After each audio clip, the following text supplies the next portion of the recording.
Hello, everyone. I am killing some time, and I'm killing it with the expanding universe. Killing time is a really weird expression, but I'm trying to make the best use of my time. I've got a couple of minutes, and yeah, I hope this is working. I hope this audio is working. If not, this is going to be an even less entertaining stream than it's already planned, probably to be. Looking ahead to the week. Been a really busy weekend, and I'm trying to see what's sort of lined up for the next slate of videos and stuff. So I've been trying to every other day put out something about usually EU promo related, occasionally something sort of obscure Star Wars related. I've still sort of scratched the surface in terms of all of the promo stuff out there. By the way, I see some people are joining. If you, let me know if you can actually hear me. That'd be helpful. So a lot more promos coming. A lot of things too that like you've probably seen like in collective like review videos that I've done, like going through portfolios and things like that I'll probably do individual videos about. Hey, what's up, Michael? Thanks a lot. Yeah, no, a lot more to come. A lot more to come. Good, you can hear me. Great, fantastic. Again, some things you probably maybe have already seen again in sort of collective reviews, but I get to do sort of more of an individual take on, and lots of things too that I'm still remembering that I've shown off just not on my channel, you know, on other people's channels and other people's streams and stuff. So I'm like trying to go back and find that stuff. And a big challenge, and I say this all the time, is that 95% of my collection is actually in offsite storage. So I have several different like entire rooms in offsite storage filled with all of my Star Wars stuff. So it's just a question of like getting the time to go ahead and like find that stuff and pull it in. Hey, what's up, man? Let me know if you still need to get in touch with Joe. You know, reach out to the contact at theexpandinguniverse.com. I'm really interested in hearing more about your work in translating Imperial Blood. So thanks for reaching out about that. That has got a lot of people excited, by the way, about the chance to read that in English. Yeah, a lot more coming down the pike. And in any event, one thing I was talking about with some folks recently is all of the RPG stuff that I'm also in, right? So of the expanded universe, there are two major sub-interests of mine. It's sort of niche collecting worlds, right? One is all the EU promos. The other are these third-party RPG mags that have EU relevant content, right? Like as an example, like Avalon here. So this French magazine Avalon, there's these two issues here that are relevant to the expanded universe, and something tells me that I have a hunch that there might be things in here that are referenced in Supernatural Encounters, sort of the extended edition that will be hopefully coming out and completed later this year. But these are the sorts of things that I will be doing videos on as well. I started that series years ago, actually. It's a big process. In a couple of cases, you know, things like this. I mean, these are in French, which fortunately I can read. Others are in Portuguese and Swedish and stuff, which I can't read, which require a little bit more work to translate. But all this stuff is really cool. I mean, I think this is from 90. You can see there on the cover. Among other things like Dungeons and Dragons, Rune Quest and stuff, is Star Wars right there in the middle. And James Bond too. There were a lot of James Bond related RPG scenarios in French RPG mags back during that era. There's a couple others here. This is part of a series. This is one of a number. Here's one that's still sort of sealed, whatever. There's a number here that have a bunch of, there's about 170 or so that I've identified. And I'll be doing videos about all of those down the road. Okay, great. Well, yeah, at whatever point you need any help in handing that stuff off, or if you just need anything from us or the community, by all means, reach out. So really excited that you're working on that. Thanks for taking the lead. Here's more French magazines. Grail, there's a long list of Grail mags. This is just a couple that I happen to have nearby for archiving that I'll be doing individual videos on. And you know, in the case of some of these like non-English non-North American ones, you know, I'll be translating and you know, providing information about for anyone out there interested. There's another, I don't think this is a start. Well, no, actually, I think this might be one of this is Chronicles from Outer Space, Chronicles from Another World, another French magazine, of course. Actually, there's advertisements for some, you know, West End game material there. This came out in 88, 89. Oh, cool. That's great. Awesome. Fantastic. These are good. These are really hard to track down. I actually but I do have the entire set. There's only two that I'm aware of, two issues that have Star Wars related content, but I have the entire run of the magazine. That was sort of the condition for purchasing them. I actually bought them from Italy a number of years ago, but it's great to have. So there's just so much, and I will be going through all of them. I can't count how many comic long boxes full of the magazines for this stuff, and that doesn't include all of the regular Star Wars magazines, including Star Wars gaming magazines too, all of which will eventually get their own video. So that may be something that I start to do sooner than later. Not that I'm running out of promo stuff, but I am running out of promo stuff that's within reach right here. One, by the way, just for some background that I shared with folks sort of offline, I posted a video, I guess it was last week, for a very obscure promo item for a 2 foot by 3 foot official promo poster from RSO Records promoting, it's an in-store store display promoting the Star Wars Christmas album. So it's one of those things that's like you could catalog it as both like an obscure piece of Star Wars universe lore, right? Because how many people really talk about the Star Wars album? Most people think about it kind of on par with like the holiday special. It's thought of as something as either a joke or an embarrassment. As it happens, though, to the extent that there's someone on the cover who looks a bit like Santa Claus. It's a beautiful cover, by the way, that's replicated on the video for those who haven't seen, on the poster for those who haven't seen the video. It's done by Ralph McQuarrie. It was actually the basis for, I think, a 1980 Lucasfilm Christmas card. Beautiful art. Looks like a Santa Claus character. There are lots of Santa Claus references in the expanded universe, and that just happens to be one of them. But it's a somewhat infamous album. John Bon Jovi actually sings on it, as does Anthony Daniels, and R2D2 technically, beep beep beep, things like that. But the poster is something that was definitely in my Grail list for a very long time, and it's the sort of thing that it's definitely one of my least viewed videos. Predictably so. I don't think anyone really cares about that beyond a very, very small group of elite collectors who are insanely jealous that I have it, right? And who I fought tooth and nail to wrestle it from. And it's the sort of thing that I was sharing this information offline. I maybe should have put this in the video just to slightly spike the interest for the few people who dare to sort of like watch it for a few minutes. There's no... When I bought it, there was no known record of it being sold in the open market. At least, after the point at which there were internet services that start capturing the prices of collectibles, which means that, and this is maybe just of interest to like the hardcore collectors out there, I sort of set the price for the market, right? I sort of created the comps. So I made life really difficult for anyone else who wants to ever sort of purchase one of those things that's just so obscure and it's so old. It's over 40 years old at this point. They just really aren't available. They just don't trade hands that often in sort of a public sort of way.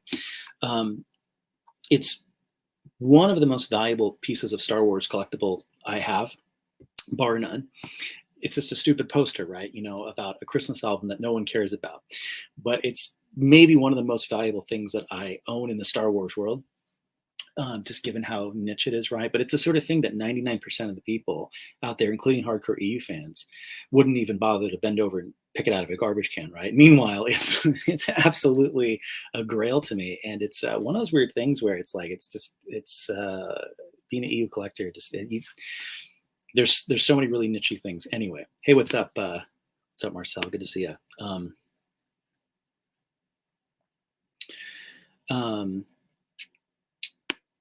So anyway, that was interesting. So yeah,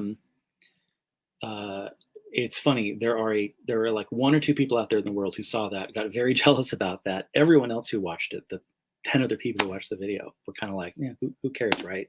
It's really hard to convey in a video like that how unbelievably important that is. I think as a Star Wars collectible, and how important it is to me. It's the sort of thing that, as a collectible, weirdly enough, it is almost important enough to me to make me feel as if I've collected every last thing I need to collect. Now, there's a never-ending list. There's always things we're finding. Thankfully, we occasionally get drips and drops of new expanded universe, like the SWTOR expansions. That means you have to go out there and get the related promo shirts and posters and things like that. So there's always additional things to go out and collect. There's even a few promotional related things to Marvel 108 in 2019 that I have. Very few things, because Lucasfilm explicitly did not go out of its way to promote that or market it. But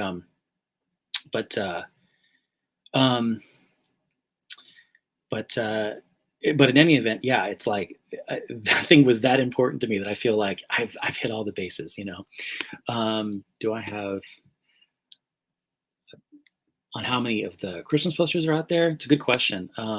I only know of obviously there's probably some significant number out there, right?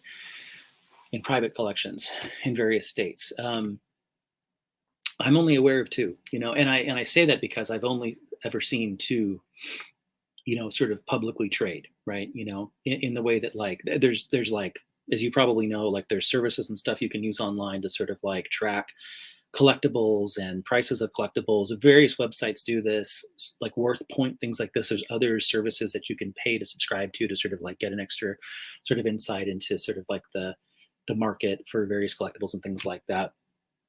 I'm only aware of very, very few, and I'm including my own. Same thing with like something like Dig Magazine. I always talk about how I've seen very few. Now, of course, there must be a lot more out there that people are holding on to. But that's the sort of thing too, where it's like I've only ever seen with my eyes maybe 4 times that thing, maybe 5 times, right? And that's including the 2 that I've got. Totally unrelated to that, and I've only got a couple of minutes here. This is, again, not the most interesting stream. I'm fascinated that there are 4 people here. Thank you so much for hanging out with me for a few minutes. And Marcel, you might remember this. We were talking a bit about this on Discord, talking about like Ewoks and Droids books. In the box with my Avalon and Chronicles and all these other French magazines, I had a bunch of the Ewoks books here. And I think the thing that's so interesting about this is that they're so different.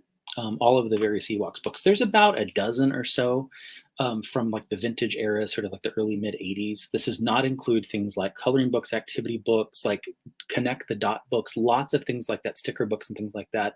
When you think about sort of book related tie-ins in North America, so not thinking about like the Plaza Joven sort of Spanish edition, things like that, which I made a video about and things like that. When you just think about like the Ewok stuff, there's about a dozen or so, but they're all sort of different. And it's what you mean when you say you got a complete list is complicated if you're a real nerd, because like sometimes there are editions there's the hardcover and the soft cover and things like that. There's like a whole range, for instance, like this, that are sort of like they've got the kind of the Return of the Jedi branding, right? To the extent that Ewoks sort of spin out of that these are in some sense like extended media tie-ins from Return of the Jedi. These happen to be 2 of the 4. There's Picnic Surprise, Cheers for Kanisa, Hang Gliding Adventure, and Wicket Finds a Way. But there's hardcover versions too, and actually this is a pop-up book, and there's a few like this you'll see that also have the co-branding Return of the Jedi. The Ewoks save the day, and there's some sort of pop-out features and things like that, and this sort of swings back and forth, things like that, right? Hardcover. There's also a whole long list of things that have this co-branding as an Ewok adventure. The Ewok Who Was Afraid, and this happens to be, I think, published by, this is Happy House, and Happy House is one of the important licensees for Ewok stuff that in particular does lots of the coloring books and activity books and things like that I think as a completist you also need to pick up, that don't really give you an additional story beats, whatever, but they give you additional, just media tie-in to Ewoks and Droid stuff. This is a series of 4 that's published by a licensee called Dragon Books, and this is also really important. What's nice about this, what makes it easy, is that they're actually subtitled. Number 1, The Haunted Village. Number 2, To Save Thee. Number 3, Sunstar Against Shadowstone, and number 4, Wicket's Wagon. Right? Kind of fun, but again, kind of weird. Like these are about the size of like a vinyl single for anyone who's 300 years old and remembers the size of those. Here's more that are sort of like co-branded Return of the Jedi. And yet what's different about this is obviously it's much larger, and actually this happens to be hardcover. But sometimes they're hardcover, sometimes they're paperback, sometimes they're both. More things like this, co-brand Ewok Adventure. And some of these, by the way, are published by Happy House. Some of them are published by Random House in this case. Wicket Goes Fishing. This happens to be the same size, also published by, actually, but see, what's funny about this is same thing, looks just like the Random House, but it's Happy House. And this also is paperback, right? So it's just confusing. The Shadowstone Ewok Adventure. And there's a few other like this. They're still all relatively easy to track down. except for Adventures of Tebow, which is one of those weird ones that I think happens to just be a little scarcer and actually sort of really expensive. Go figure. Um,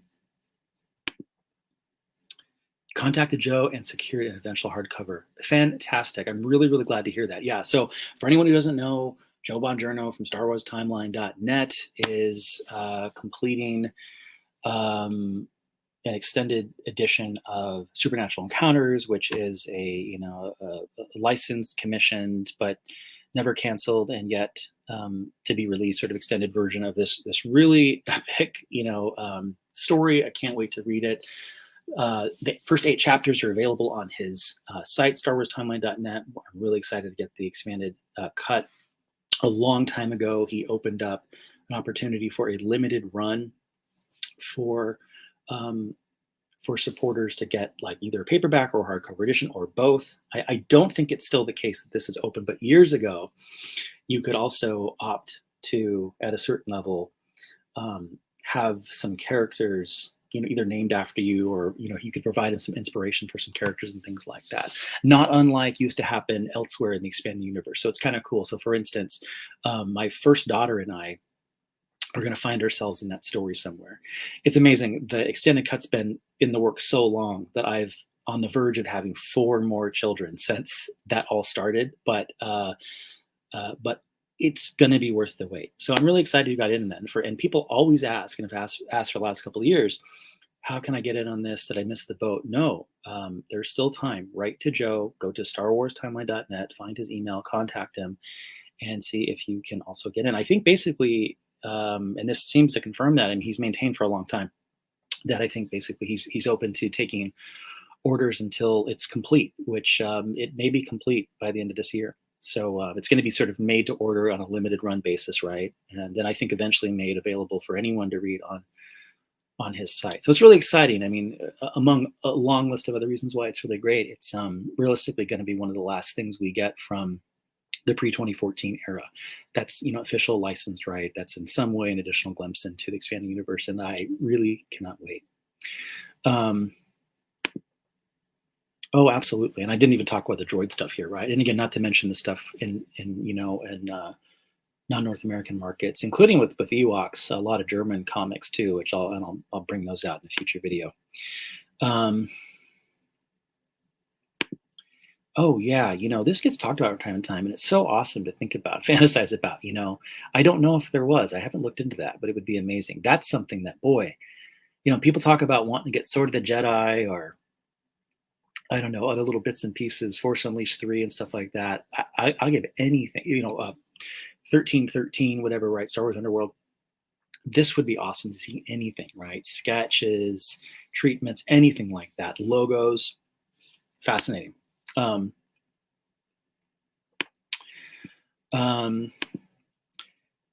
Yeah, exactly. I doubt that would be, I don't think you can get in on, actually helping to sort of name any peripheral characters, right? But yeah, you still get some contributor credits, and you still go to supporting some of the really cool artwork that's going to sort of support in parallel the story, and that's going to be really great. So I just can't wait for that.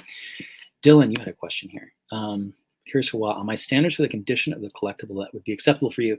Yeah, it's a really good question. It really depends. I mean, when I think of like books as collectibles, I have pretty strict standards.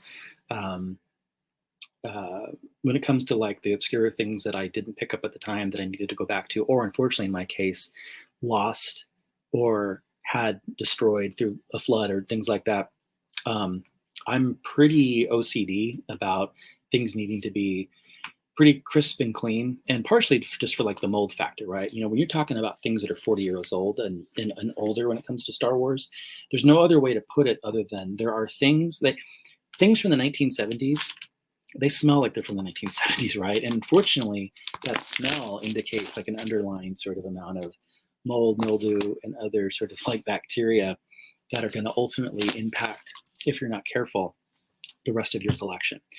I take book collecting very seriously. I collect books outside of Star Wars, and sell books outside of Star Wars too on the side. And so I take this stuff very seriously. And so I'm very, very OCD about that. When it comes, and the same is true when it comes to certain sort of collectibles. Like when you think of like promo posters and promo displays, those are things that are much less likely to have actually been taken care of very well, and are often much more likely sort of already in a significant state of entropy, right, by the time they reach your house. Or if you were lucky enough to hold on to them, you weren't protecting them in the same way you were with books. I mean, one nice thing about, maybe the only silver lining to me having 95% of my collection in offsite storage, is that it's all, fairly airtight in boxes and things, like not really sort of being, climate controlled and everything like that. It's not being assaulted by the environment in the same way it would be if it was like sitting in my house in front of a window and collecting dust and stuff like that. Um, and the problem is, like with promo displays and stuff, it's harder to display those things. It's harder to archive those things. And so that's something that I've really spent a lot of time this year thinking a lot more about. So I'm starting to put, I mean, I had most of my promo posters and tubes for years, hundreds of tubes and stuff like that. Well, that wasn't working because they were somewhat protected, except that oftentimes the material of the tube itself wasn't like acid free or something. So over time, over many, many years and many decades, that was starting to deteriorate the poster themselves, regardless of the condition it first came to me in. And so I've spent a lot of time getting them in like professional portfolios and things like that, or acid-free sort of frames and things like that. The promo displays are really tricky. So what I started to finally do, and this was expensive and just annoying logistically, but I've started to actually store and archive displays, like bookstore stand headers and like just countertop displays and things like that. I've started to store them as if they're posters. So they're also now in art portfolios, or in some cases framed as well, where I've got frames with enough slack to sort of stick these slightly thicker pieces, right? Because I had like a series of like very traumatic environmental events over the course of a couple of years that infected a lot of my collectibles. I made a video a couple of years ago about how there was a flood in this house, in this room, that impacted directly above me, like everything. Like this used to be like a big storage area for tons of stuff after a move, and there was a huge flood in here, and everything got messed up. I did better than I thought I would, but in any event, that really got me thinking, okay, well, I got to think about like where to put stuff. That's why it's off site. Around the same time, it's probably clear to people who like know me and have watched my videos, I'm sort of a hoarder, right, with this stuff, right? I mean, I'm a serious collector, and I kind of became a collector almost without thinking about it, because I realized I just never gotten rid of anything before. And then I sort of kind of professionalized that and said, well, based on the hoard I've already got, let me kind of like put some parameters on this and get serious about this and stuff, right? And I've got all these promos and things like that. Let me kind of keep on with this. Unfortunately, around this time, I realized that everything I'd ever owned, going back to the 70s, had never been really like well stored, right? And so just when I finally, after maybe 20 years, had finally like opened it all up. Oh my God. I mean, when I was younger, like I had every like name any vintage toy line you can think of, right? And I had everything from it, right? And because I never got rid of anything. And I remember thinking, this is gonna be so great, because like, okay, like He-Man right now is sort of back again. Mattel is really investing in it. It got this Netflix show, which you could argue about whether that was a good thing or not. But like, you can go to any toy store now. There's He-Man toys, all focused on origins, all focused on sort of like the vintage stuff, right? And He-Man is really hot again. It's really there's a real collector's market out there for it. And I thought, this is great, man. I've got everything, right? I opened this box up. I didn't even recognize these figures.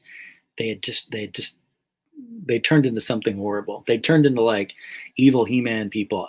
Like they turned into the evil horde themselves. They were so disgusting. And I started opening box after box. I mean, the amount of mold that had grown on things, it was just really, really horrifying. So I lost everything. So basically everything that I had ever owned, this all happened a while, just not that long ago, basically disappeared.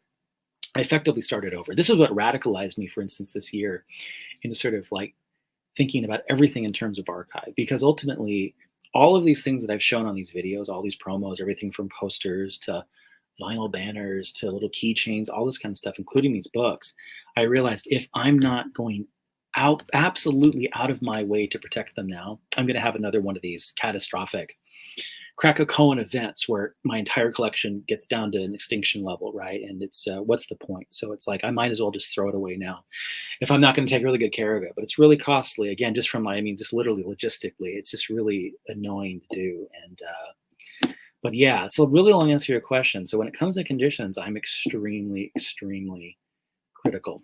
The only times I've ever, and by the way,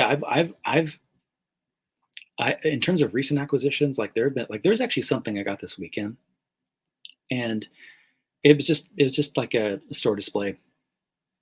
Um, Tales from Mos Eisley.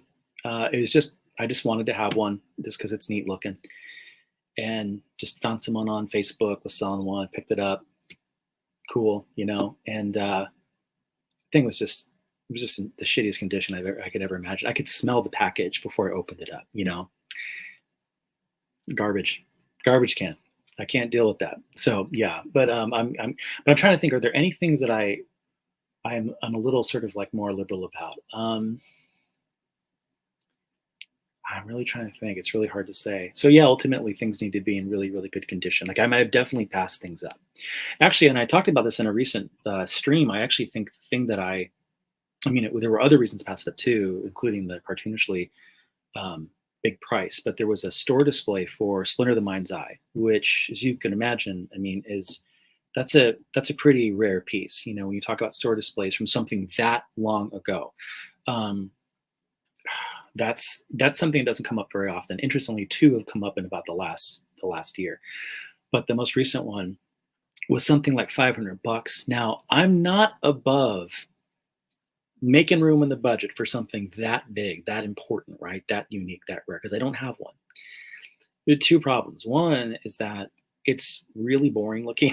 It's just R2D2 and C3PO, just some stock file, probably from like a pre 1977, just sort of like, uh, test shot or something.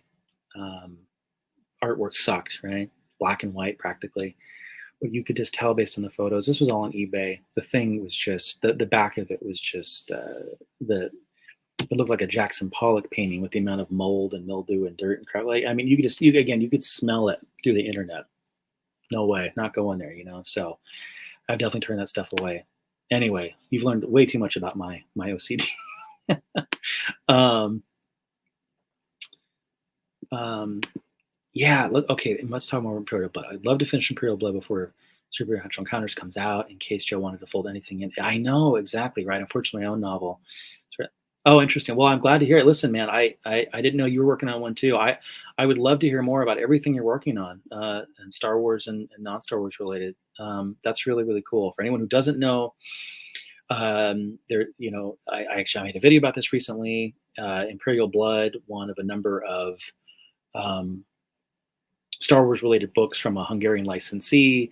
Again, I think you can quibble a little bit about whether some are maybe more sort of quasi official than others. This one, in my mind, and again, I'm totally open to debate, is like, is it as neatly in the window of official life? I don't know, right? But I think ultimately the proof's in the pudding and in the reading. And I think I would love to. At the minimum, I'd love to read it, and just whatever it is, official or not, in continuity or not, let's find out, right? So I think that would be really, really cool. Um, hey man, anything to keep the dust off. That's the first thing. Absolutely. That's absolutely the first thing. Keeping the dust off, and then keeping the light away from it. And then, whenever you are looking at it, keeping your greasy fingerprints off it, and yeah, gosh, there's so much to think about when it comes to some of this stuff. Um, Yep. Yeah. Yeah, they do. Yeah, and it's I mean, it's funny too, like, even if they didn't, it's like, they certainly don't there's something you buy at Target to stick something into store, certainly at the minimum isn't, like, repelling anything, right? It might be inviting it too, and the other thing to always consider is it's like, you know, like something like this is like just to take this as an example, right? Like a random book off the shelf or something.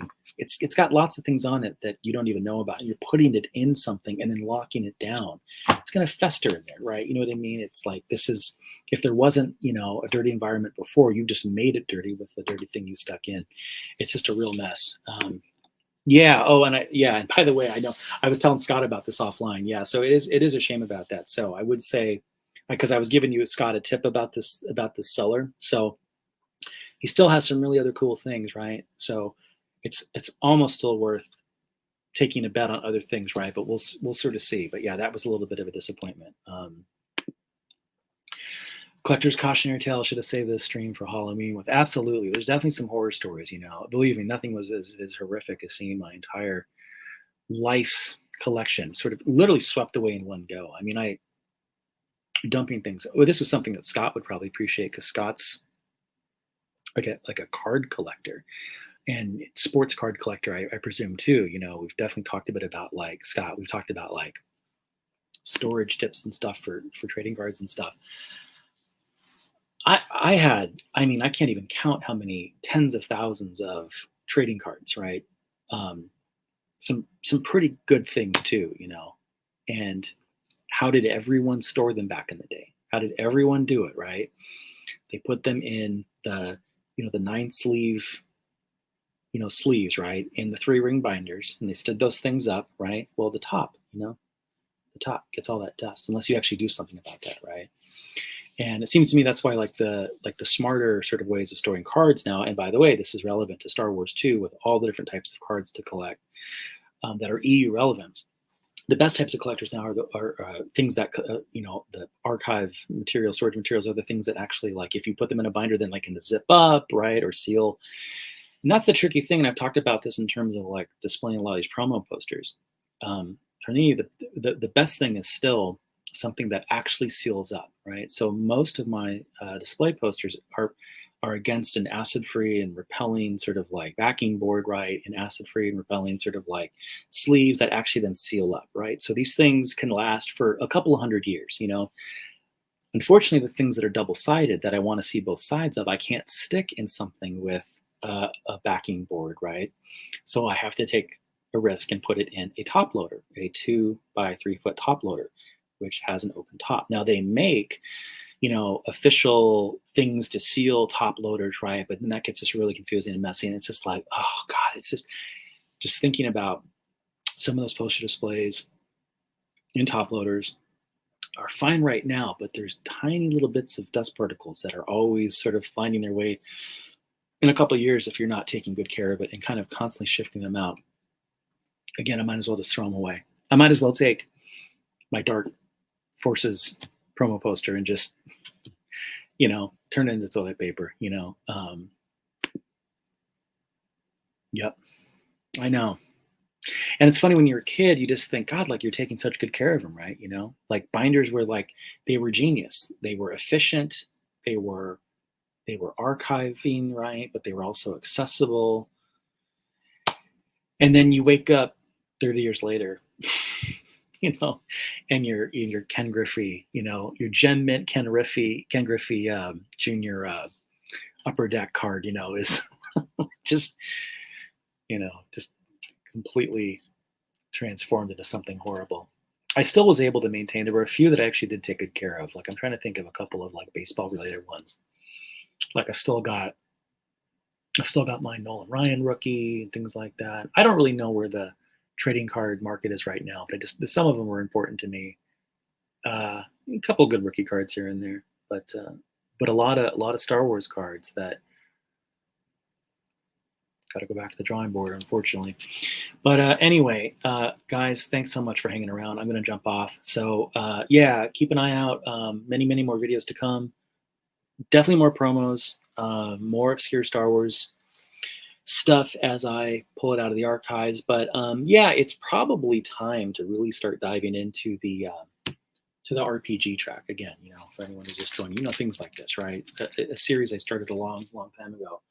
But to go through about those 150, 170 or so third-party RPG mags with Star Wars EU content, either in the form of role-play game scenarios, in connection with Less Than Games, Wizard of the Coast, things like that, um, or original contributions to Star Wars lore in the form of additional RPG supplements, original characters and vehicles and planets and scenarios and things like that. And from time to time, you'll actually find those things getting later referenced in other C canon works, right? So important bits of expanded universe lore. So a lot more of that to come. Thanks again. See you next time.